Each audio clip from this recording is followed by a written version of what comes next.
अस्सलामुअलैकुम। आज हम सीडीपी के 30 क्वेश्चन हल करेंगे और आप अपने दिमाग में इस चीज़ को बसा लीजिए बिल्कुल कि ऐसा क्वेश्चन तो नहीं आएगा, यही क्वेश्चन तो नहीं आएगा, मगर इसी पैटर्न के ऊपर क्वेश्चन आपको आएंगे 2022 में। इसलिए हम लोग को क्वेश्चन को पढ़ना बहुत ज़रूरी है। आइए इसी के साथ बिना समय गंवाए हुए हम लोग एक नंबर 1 की तरफ बढ़ते हैं। ये 1 नंबर क्वेश्चन है। देखिए, एक खेल प्रक्रिया के दौरान चोट लगने पर रोहन रोने लगता है। यह देखकर उसके पिता ने कहा कि लड़कियों की तरह व्यवहार न करो, लड़के रोते नहीं है। पिता का यह कथन, देखिए आप एक बात समझ लीजिए, एक बालक जो है ना, एक लड़का जो है ना, एक क्रियाकलाप के दौरान मतलब चोट लगने पर रोने लगता है। तो उसके पिता ने इस चीज़ को कहता है कि लड़के रोते नहीं हैं लड़कियों की तरह। मतलब उन्होंने अपने लड़के के सामने लड़कियों को पीछे छोड़ दिया। मतलब महत्व उन्होंने सिर्फ लड़के के ऊपर दिया है, लड़कियों को उन्होंने महत्व नहीं दिया। जबकि आपको सीटेट के एग्ज़ाम में अगर या तो सिर्फ लड़की के ऊपर महत्व दिया जाए या तो सिर्फ लड़के के ऊपर महत्व दिया जाए, अगर वन साइडेड किसी के तरफ एक तरफा देखा जाए तो वह क्या है, लैंगिक रूढ़िवादिता को दर्शाता है। ठीक है ना, वह उसके लड़का और लड़की के अंदर में वह भेदभाव पैदा करता है और इसमें भेदभाव पैदा नहीं करना है। तो आइए हम लोग एक एक ऑप्शन को देखते हैं। एक ऑप्शन में कह रहा है कि लैंगिक रूढ़िबद्धताओं को दर्शाता है।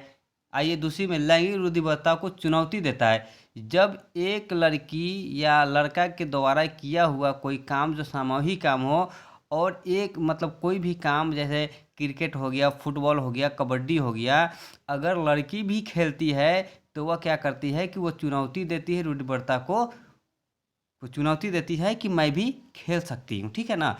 अब यहाँ पे इसी के साथ हम लोग एक नंबर ऑप्शन को ओके करेंगे और ये ऑप्शन हमारा बिल्कुल राइट है। अब आते हैं हम लोग क्वेश्चन नंबर 2 के तरफ। एक प्रगतिशील कक्षा में अध्यापक को अटल पाठ्यक्रम का पालन करना चाहिए। कहने का मतलब यह है कि अगर शिक्षक टीचर साहब अगर किसी भी पाठ्यक्रम को उन्होंने कहा कि आज क्लास में ही पाठ्यक्रम पढ़ाया जाएगा, जबकि ऐसा नहीं है, आयोग ने कहा है कि बच्चे के अनुसार ही पाठ्यक्रम होनी चाहिए, उनसे जुड़कर ही पाठ्यक्रम पढ़ानी चाहिए। ठीक है ना, बच्चे के मुताबिक ही पाठ्यक्रम पढ़ानी चाहिए। अब ये इसमें अटल पाठ्यक्रम का जो बात आ गया, पालन करने वाली बात आ गई, तो ये ऐसे जो होते हैं, ऐसे ऑप्शन निगेटिव होते हैं, बिल्कुल निगेटिव होते हैं। दूसरा ऑप्शन है विद्यार्थियों के प्रतिस्पर्धा पर बल देना चाहिए।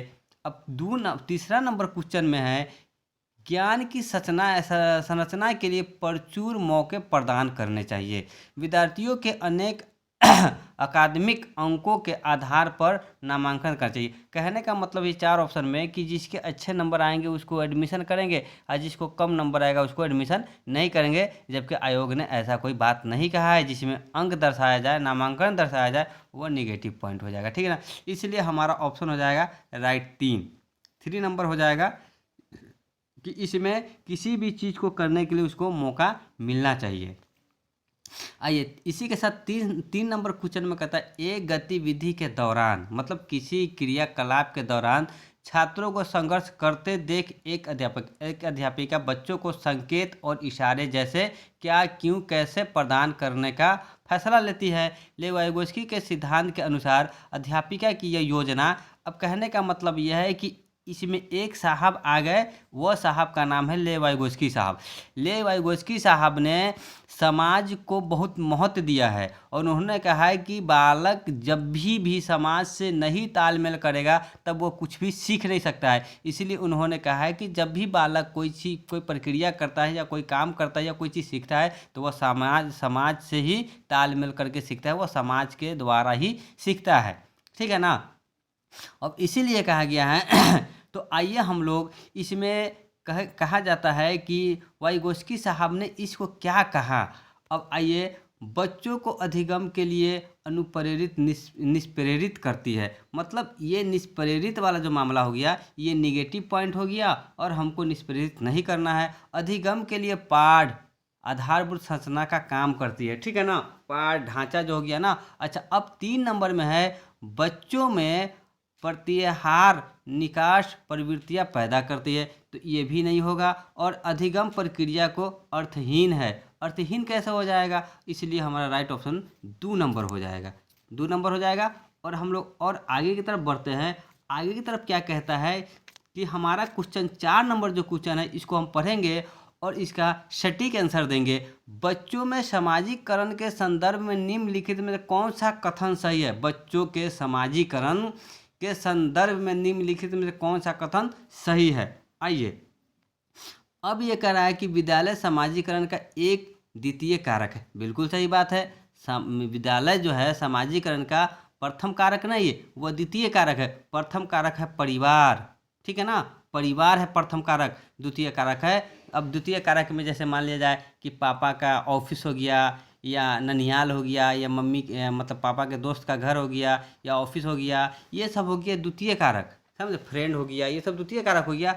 तो अब ये कह रहा है कि इसमें हमको सही चुनना है। तो ये कह रहा है कि विद्यालय सामाजिकरण की एक द्वितीय कारक है और परिवार सामाजिकरण का प्राथमिक कारक है।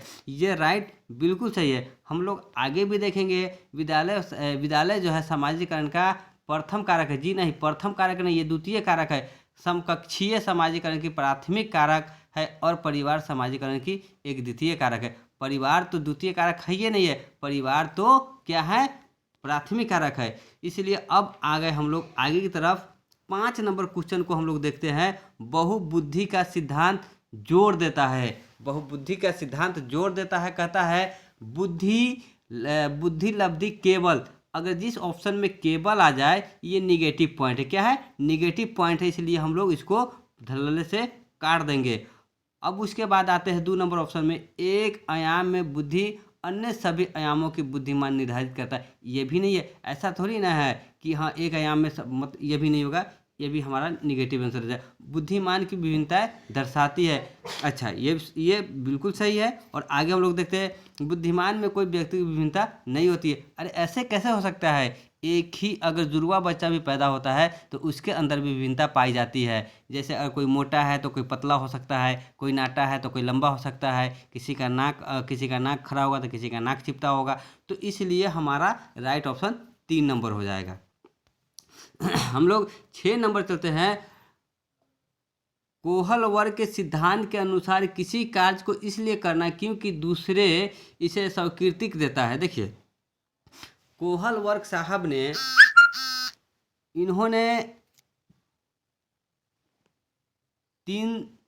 इन्होंने क्या किया था कि इन्होंने 3 सिद्धांत दिए थे और 3 के 2-2 मतलब पैटर्न थे। तो इन्होंने कह रहा है कि इसमें जो है प्रथागत ये हो जाएगा, ठीक है ना। अब आगे हम लोग बढ़ते हैं। आगे में क्या कह रहा है कि आगे की तरफ भी हम लोग देख लेते हैं कि आगे क्या कह रहा है। कि आगे देखेंगे कि 7 नंबर क्वेश्चन में लेव वाइगोस्की का सामाजिक सांस्कृतिक प्रतिपेक्ष अधिगम प्रक्रिया में डॉट डॉट के महत्व पर जोर देता है। देखिए, अगर देखिए वाइगोस्की साहब का अगर सामाजिक सांस्कृतिक अगर कहीं भी नज़र आ जाए जिसमें वाइगोस्की साहब हो, उसको बेझिझक बिना देखे हुए आप उसको सटीक आंसर लगा दीजिएगा, ठीक है ना। ये आ गया जिसमें सांस्कृतिक उपकरण हो गया, ये वाइगोस्की साहब का है। बाकी जो है ना संतुलीकरण, प्रेरणा, ये सब वाइगोस्की साहब का नहीं है। इसलिए हम लोग आगे बढ़ेंगे। 8 नंबर क्वेश्चन में जीन पियाजे ने अपने संज्ञानात्मक विकास के सिद्धांत के संज्ञानात्मक संरचना को डॉट डॉट के रूप में वर्णित करते हैं। आइए अब इसमें हम लोग देखते हैं जीन पियाजे साहब ने मनोवैज्ञानिक उपकरणों को, उद्दीपन अनुकरणों को, विकास के समीपक्ष विकास को, स्कीमा और मनोबंधन को। तो इसका हम लोग को इसमें क्लियर हो जाएगा, ये 4 नंबर हो जाएगा, ठीक है ना। स्कीमा, मनोबंधन को ये 4 नंबर होगा। विकास की समीपक क्षेत्र ये हमारा वाइगोस्की साहब हो जाएंगे, ठीक है ना।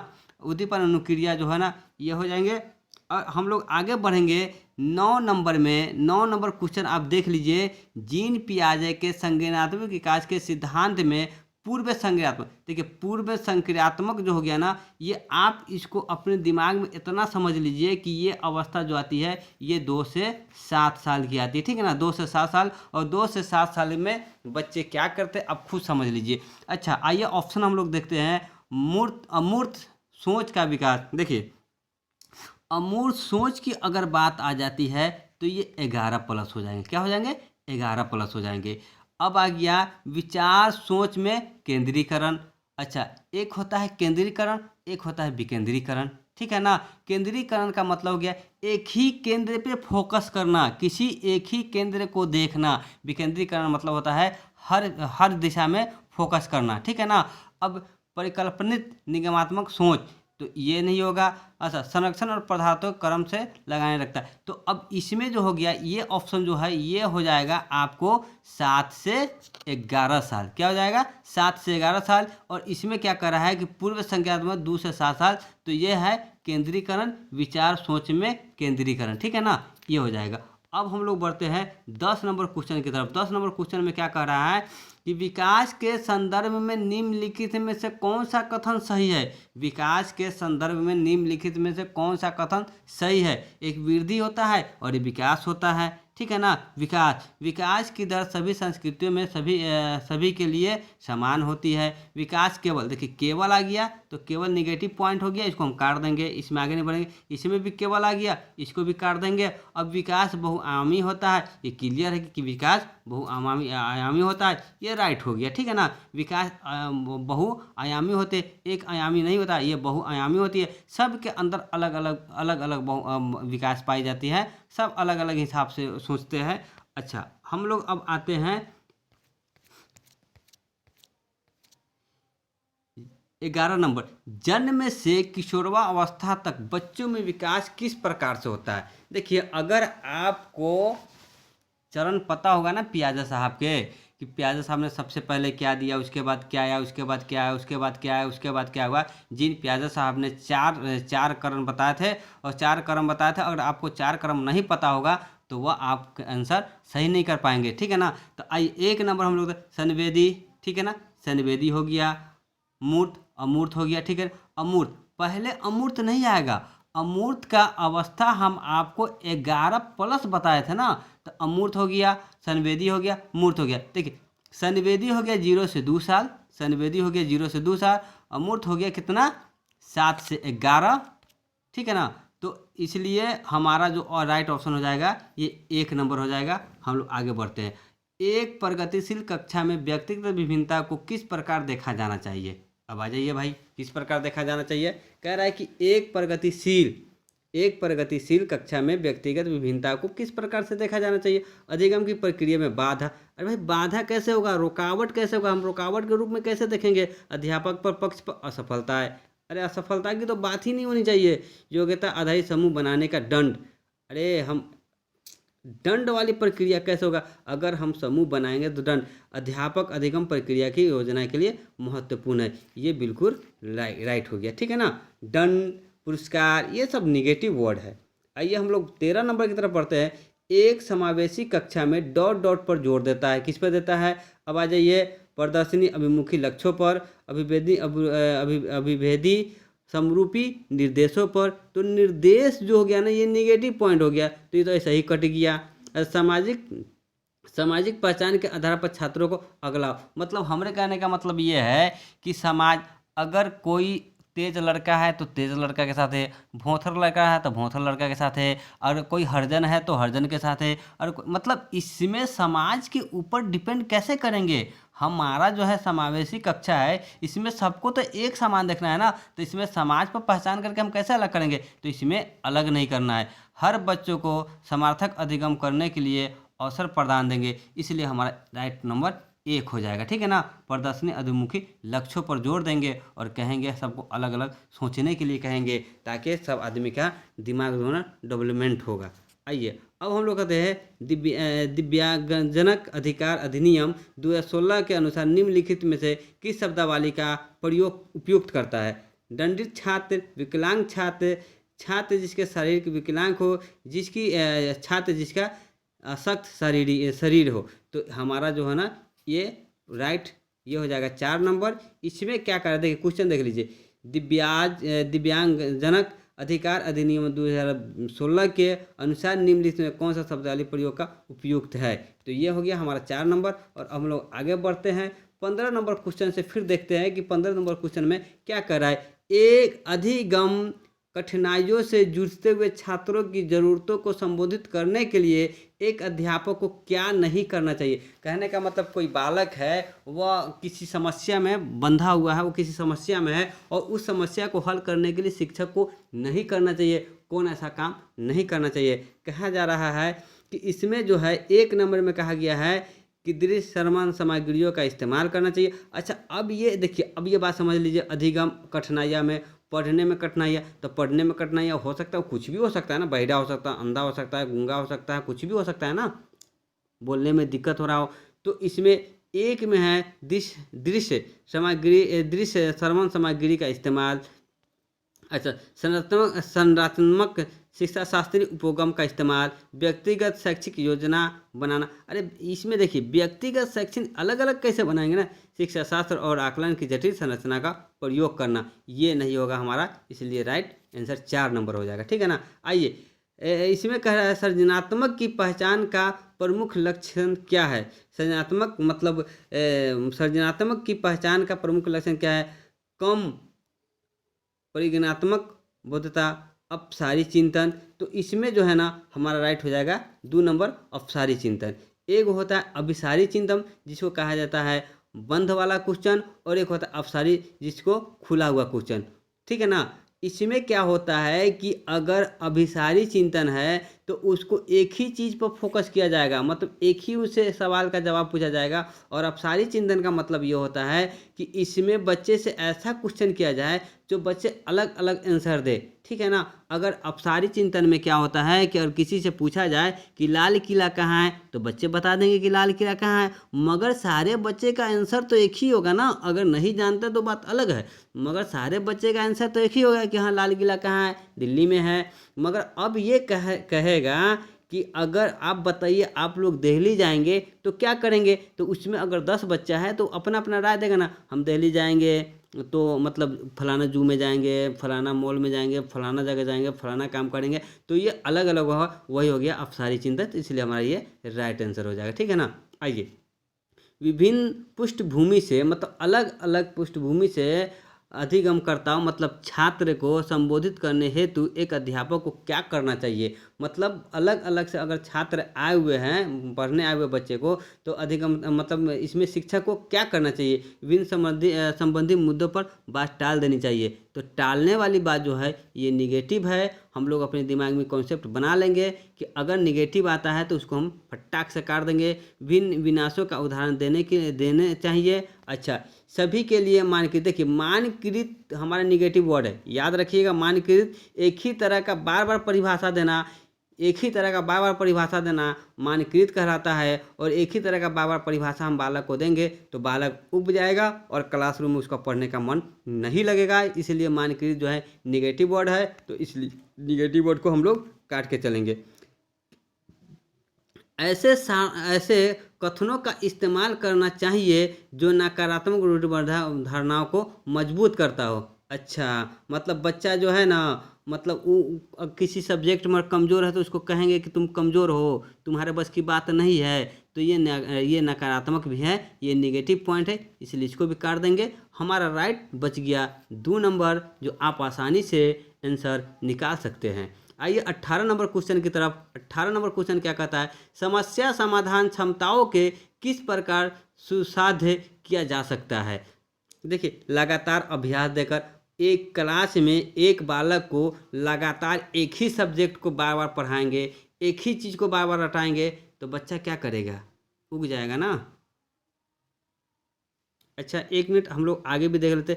समस्याओं के हल करने की अटल प्रक्रिया को इस्तेमाल को बढ़ावा देना, समरूपतों के इस्तेमाल को बढ़ावा देना, विद्यार्थियों के डर की भावना पैदा करना। तो डर की भावना पैदा करना है नहीं, ठीक है ना। इसमें ये क्या है, इसको अभ्यास ये होगा नहीं।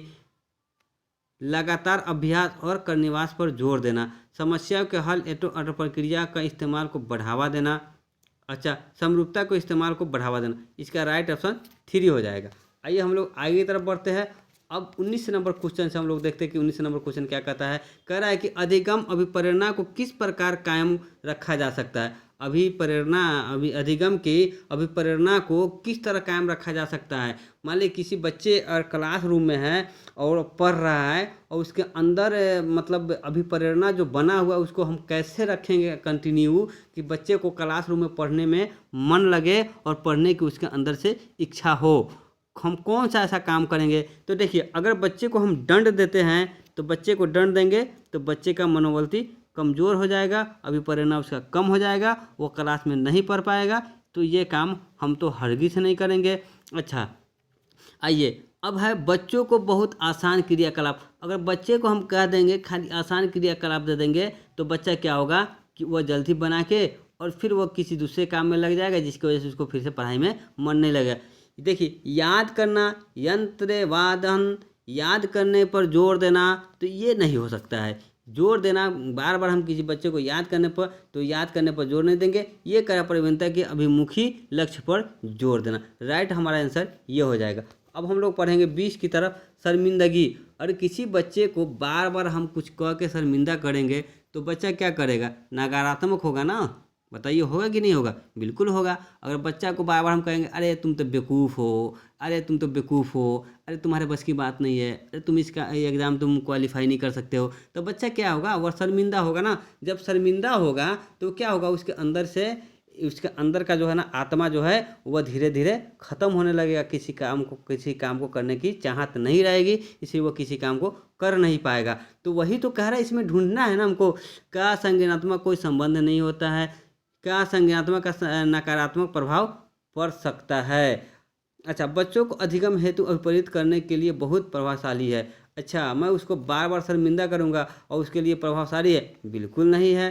के भाव को अध्यापक अधिगम प्रक्रिया में बारंबारता पैदा करनी चाहिए। हमारा राइट ऑप्शन हो जाएगा, क्या संज्ञानात्मक और नकारात्मक प्रभाव पड़ता है। बिल्कुल राइट। आ जाइए, अब हम लोग बढ़ते हैं 21 नंबर क्वेश्चन की तरफ। ये कह रहा है कि निम्नलिखित में से अध्यापन अधिगम का सबसे प्रभावशाली माध्यम कौन सा है। निम्न में से अध्यापन अधिगम का सबसे प्रभावशाली माध्यम कौन सा है। विषय वस्तु को देखिए, याद करने वाला मामला अगर आता है ना तो आंख बंद करके बेझिझक आप इसको निगेटिव पॉइंट करके काट कर सकते हैं। कल्पनाओं संकल्पनाओं के बीच संबंध खोजना। अच्छा, बिना विश्लेषण का अवलोकन करना, अरे ये भी नहीं होगा। अनुकरण, नकल और दोहराना, नकल करना, अनुकरण करना, स्मरण करना, ये सब तो होगा ही नहीं। इसलिए हमारा होगा किसी चीज़ में जाकर, गहरा सोच में जाकर उसके बारे में सोचना, उसके बारे में खोज करना, खोज परख करना, तो हमारे लिए बहुत प्रभावशाली है। इसलिए हमारा राइट ऑप्शन 2 नंबर हो गया। आइए 22 में कह रहा है, एक अध्यापिका को दिए गए किसी कार्यकलाप, मतलब कोई काम दिया गया हुआ है, में छात्र को भिन्न त्रुटि को विश्लेषण करना चाहिए, क्यों। देखिए, अब आ जाइए, आप एक मामला समझ लीजिए। ये लिखा हुआ है विश्लेषण और एक होता है संश्लेषण। विश्लेषण मतलब होता है छोटे छोटे हिस्से में बांटना, और संश्लेषण का मतलब होता है कि छोटे छोटे हिस्से को बड़े जोड़कर बड़ा हिस्सा बना देना, ठीक है ना। इसके आधार पर वह दंड की मात्रा निर्धारित। अरे यार, दंड की बात अगर आती है ना तो आगे बढ़ो, पढ़े ही मत आप लोग, पढ़ना नहीं। दंड आ गया, इसको काट देंगे। अब त्रुटियों की समझ अध्यापन अधिगम प्रक्रिया के लिए अर्थपूर्ण है। अच्छा, आगे बढ़ते हैं। इसके आधार पर ज़्यादा त्रुटि करने वाले छात्र को दूसरे छात्रों से अलग कर दिया जाए। मतलब अगर कोई बालक अगर ज़्यादा त्रुटि करता है उसको अलग कर देंगे, ताकि उसको एहसास हो जाए कि मैं त्रुटि कर रहा हूँ, मुझे नहीं आता है पढ़ने, तो मैं कल से क्लास में नहीं आऊँगा, कल से मैं स्कूल नहीं आऊँगा। बच्चे के अंदर की अभिप्रेरणा मर जाएगी, समाप्त हो जाएगी, जो काम हमको नहीं करना है। आइए 4 नंबर का अधिगम केवल। अरे केवल की मामला जो आ गई ना, केवल तो निगेटिव होता है, आपको पता है ना। इसलिए हमारा ऑप्शन जो है त्रुटि को समझ अध्यापन अधिगम प्रक्रिया के लिए अर्थपूर्ण है। हमारा त्रुटि जो है शिक्षण का एक भाग है। त्रुटि अगर हम नहीं करेंगे, जब तक हमको आगे की प्रक्रिया समझ में नहीं आएगी। त्रुटि करेंगे तभी तो हमको जाके समझ में आएगा, और त्रुटि करना हमारा अधिगम का एक महत्वपूर्ण अंग है। इसलिए हमारा ये ऑप्शन राइट हो गया। आइए हम लोग आगे की तरफ बढ़ते हैं। अब हम लोग बढ़ेंगे क्वेश्चन नंबर 23 की तरफ। आइए 23 नंबर के क्वेश्चन की तरफ क्या कर रहा है कि 23 नंबर कह रहा है कि बच्चों को सीखने में कठिनाइयाँ होती है जब। बच्चा कब सीखने में कठिनाइयाँ उत्पन्न करेगा? और क्लासरूम में आप बताइए कि आप क्लासरूम में गए हैं, आप बच्चा है, आप ही बता दीजिए कि बच्चे को क्या चीज़ करेगा जिसमें त्रुटियाँ मतलब जिसमें कठिनाइयाँ उत्पन्न होगा। सूचना अलग अलग टुकड़ों में प्रस्तुत किया जाए, वो आंतरिक रूप से अभिप्रेरित हो, अधिगम सामाजिक संदर्भ में हो, विषय वस्तु को बहुरूप में प्रस्तुत किया जाए। तो ये सूचना अलग अलग टुकड़ों में प्रस्तुत किया जाए तो इससे बच्चों को कठिनाइयाँ होती है। अधिगम की सर्वोत्तम अवस्था कौन सी है? अच्छा आ जाइए, इसमें भी हम लोग देखते हैं इसमें क्या कहता है। अधिगम की सर्वोत्तम अवस्था कौन सी है? उच्च उत्तेजना उच्च भय, निम्न उत्तेजना उच्च भय, संतुलित उत्तेजना कोई भय नहीं, कोई उत्तेजना नहीं, कोई भय नहीं। हमारा राइट ऑप्शन 3 हो जाएगा। ठीक है ना। आइए अब हम लोग आते हैं 25 नंबर क्वेश्चन की तरफ। अधिगम का संरचनात्मक विचार यह सुझाव देता है कि ज्ञान की संरचना में बच्चों की कोई भूमि नहीं होती है। अरे यार, जब बच्चा का भूमि नहीं होता बच्चा पढ़े कैसे? बच्चे पूर्ण रूप से अयस्कों पर निर्भर होते हैं। अच्छा, बच्चे सक्रिय भूमिका निभाते हैं। ठीक है ना। भूमि नहीं होगा तो फिर कैसे होगा? अरे ऐसा नहीं होता है, भूमि होगा। बच्चों में पूर्ण रूप से अयस्कों पर निर्भर मतलब अयस्क अगर हमको बताएगा तभी हम पढ़ पाएंगे। अच्छा, बच्चों के पूर्ण रूप से पाठ्य पुस्तक, अरे पाठ्य पुस्तक की बात नहीं है। हमारा राइट ऑप्शन हो जाएगा 3, राइट 3। ठीक है ना। ओके, अब हम लोग अधिगम के लिए निम्न में कौन सा धारणा उपयुक्त है? अधिगम के लिए निम्न में से कौन सी धारणा उपयुक्त है? योग्यता सुधात है, योग्यता अटल है, अटल है, अटल है, प्रयास से कोई फर्क नहीं पड़ता है। अरे हम प्रयास करेंगे किसी काम के लिए तो हमको फर्क नहीं पड़ेगा, ऐसा थोड़ी होता है ना। असफलता अन्य, अरे यार आ जाइए 1 नंबर। अब बिल्कुल आसान ट्रिक है, एकदम आसान ट्रिक। 27 नंबर क्वेश्चन में निम्नलिखित में से कौन सी परिपाठी विद्यार्थी में संकल्पनात्मक समझ में बढ़ोतरी करने की सहायक है? आ जाइए हम लोग पढ़ लेते हैं। अन्वेषण और संवाद, प्रतिष्ठा आधारित प्रतिष्ठाएँ, पाठ्य पुस्तक केंद्रित तो होता ही नहीं यार, इसको तो दिमाग में लगा लो, ख़त्म ही कर दो। बार बार परीक्षा है, यह भी नहीं होगा। बार बार परीक्षा कैसे करेंगे? हमारा अन्वेषण और संवाद से होगा। ठीक है ना। राइट। अब हम लोग आते हैं क्वेश्चन नंबर 28 से, और 28 में देखिए क्या कहता है। 28 में कहता है, 28 क्वेश्चन क्या कह रहा है कि 28 क्वेश्चन में कह रहा है, एक कार्य के दौरान शायना स्वयं से बात करती है। यह करती है कि वह कार्य पर किस प्रकार प्रगति कर सकती है। लेवाइवस्की भाषा और चिंतन सोच के बारे में दिए गए विचार के अनुसार इस तरह का व्यक्ति वाक्य क्या दर्शाता है? आ जाइए, ये नहीं होगा, ये नहीं होगा। आत्मकेंद्रित और स्वयं नियमित, ये हो जाएगा। ठीक है। ओके, आ जाइए। मूल्यांकन पद्धतियों का लक्ष्य होना चाहिए। ठीक है ना। विद्यार्थियों का नामांकित करना, अरे एडमिशन करने से क्या होगा? मूल्यांकन कर लेंगे तो एडमिशन हो जाएगा। योग्यता आधारित समूह में विद्यार्थियों का विभाजित, बांट के थोड़ी पढ़ाएंगे ना बच्चे को। देखिए बात समझिए आप, योग्यता आधारित समूह को मतलब अगर जो बालक तेज है उसको तेज के साथ, कमज़ोर को कमज़ोर के साथ, ऐसा नहीं होता। मूल्यांकन ऐसे नहीं होता। विद्यार्थियों की ज़रूरतों एवं आवश्यकताओं की पहचान करना, ये रहा राइट। हम जब तक बच्चों के आवश्यकताओं को, ज़रूरतों को, उनकी ज़रूरत को नहीं पहचान पाएंगे जब तक हमारा मूल्यांकन सही नहीं हो पाएगा। ठीक है ना। अब हम लोग बढ़ते हैं 30 नंबर जो लास्ट क्वेश्चन है इसके तरफ। बच्चों के विकास की व्यक्तिगत विभिन्नताओं को किस पर प्रतिरोपित किया जा सकता है?